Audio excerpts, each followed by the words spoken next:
चला आज अगदी झटपट घाईच्या वेळेस पटकन तयार होणारी शिमला मिरची कशी बनवायची हे पाहूयात. तर यासाठी इथे मी 6 शिमला मिरची घेतलेले आहेत, जे वजनी प्रमाणानुसार पाव किलो आहेत. शिमला मिरची सगळ्यात आधी मी स्वच्छ धुवून घेतली आणि आता यानंतर ही आपल्याला कट करून घ्यायची. शिमला मिरची कट करत असताना समोरूनच कट करून असे 4 भाग करून घेत असतो. पण अशा वेळेस ना यामधल्या बिया काही व्यवस्थित निघत नाहीत. म्हणून काय करायचं, त्या शिमला मिरचीचा जो देठाची साईड आहे ते साईडच आपल्याला कट करून घ्यायची. म्हणजे मग बिया सुद्धा व्यवस्थित अशा निघाल्या जातात आणि ही शिमला मिरचीची भाजी खात असताना उगाचच यामधल्या बिया कचकच लागत नाहीत.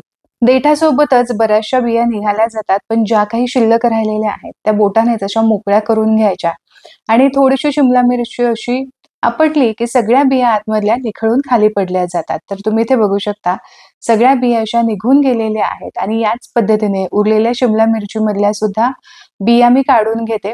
देठाचा वरचा भाग काढून घ्यायचा म्हणजे मग व्यवस्थित अशा बिया सुद्धा निघाल्या जातात. तर याच पद्धतीने संपूर्ण शिमला मिरची मधल्या बिया मी काढून घेतलेल्या आहेत. आता सध्याला या शिमला मिरच्या आपण साईडला ठेवूयात आणि एक छोटंसं आणि पटकन तयार होणारं वाटण आपण इथे बनवू.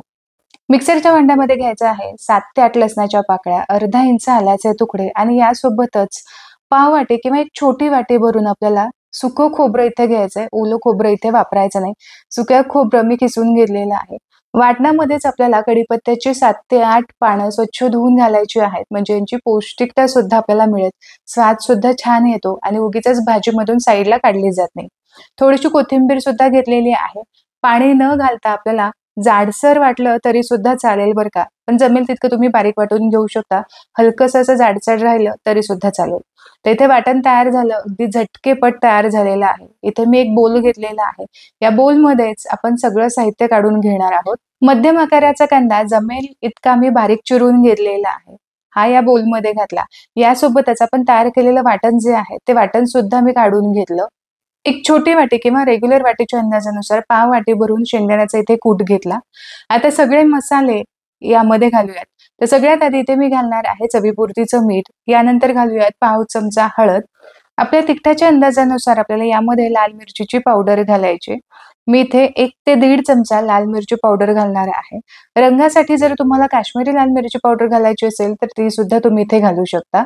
1 चमचा काश्मीरी लाल मिरची पावडर घेतली. आता हे सगळं साहित्य हाताने चांगलं एकजीव असं मिक्स करून घ्यायचं. तर तुम्ही इथे बघू शकता परफेक्ट असा मसाला आपला इथे तयार झालेला आहे आणि हा मसाला चवीला खूप अप्रतिम लागतो.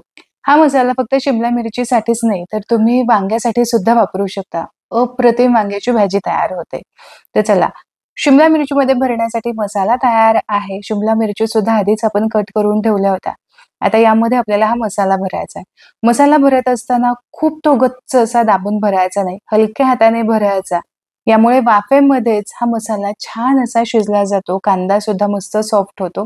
त्यामुळे खूप दाबून हा मसाला भरायचा नाही. तर जसं मी तुम्हाला व्हिडिओमध्ये दाखवते अगदी हलक्या हाताने मी हा मसाला भरून घेतलेला आहे. याच पद्धतीने उरलेल्या शिमला मिरचीमध्ये सुद्धा मी मसाला भरून घेणार आहे.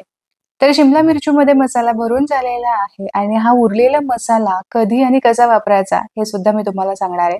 आता इकडे मी कुकर गरम करण्यासाठी ठेवलेला आहे. यामध्ये घालूयात 1 ते 1.5 पळी तेल. तेल चांगलं गरम झालं की यामध्ये आपल्याला अर्धा चमचा जिरं घालायचं आहे आणि यासोबतच पाव चमचा हिंग सुद्धा घालायचं आहे. जिरं आणि हिंग चांगलं फुललं गेलं की मग यामध्ये आपल्याला शिमला मिरची घालायची आणि ही छान डाग येईपर्यंत आपल्याला परतून घ्यायची आहे. गॅसची फ्लेम इथे मी मीडियम केलेली आहे आणि मीडियम फ्लेमवरती साधारण अर्धा मिनिटाच्या अंतरावरती आपल्याला शिमला मिरचीची बाजू थोडीशी अशी पलटी करून घ्यायची आणि सगळ्या बाजूला छान डाग येईपर्यंत ही शिमला मिरची आपल्याला परतून घ्यायची आहे.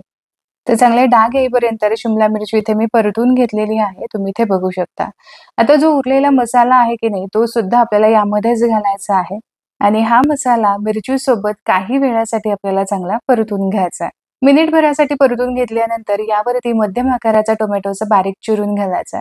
हा अजिबात परतत बसायची गरज नाही. फक्त हा सगळ्या साईडने व्यवस्थित असा पसरला गेला पाहिजे याची खात्री करून घ्यायची.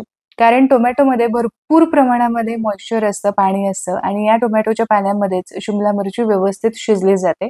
आपण कुकरच्या एका शिट्टीमध्ये शिमला मिरची शिजवणार आहोत. पाणी न घालता.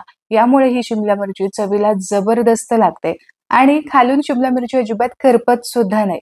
तर लक्षात घ्या, टोमॅटो व्यवस्थित असा खालच्या साईडने पसरून मी घातलेला आहे.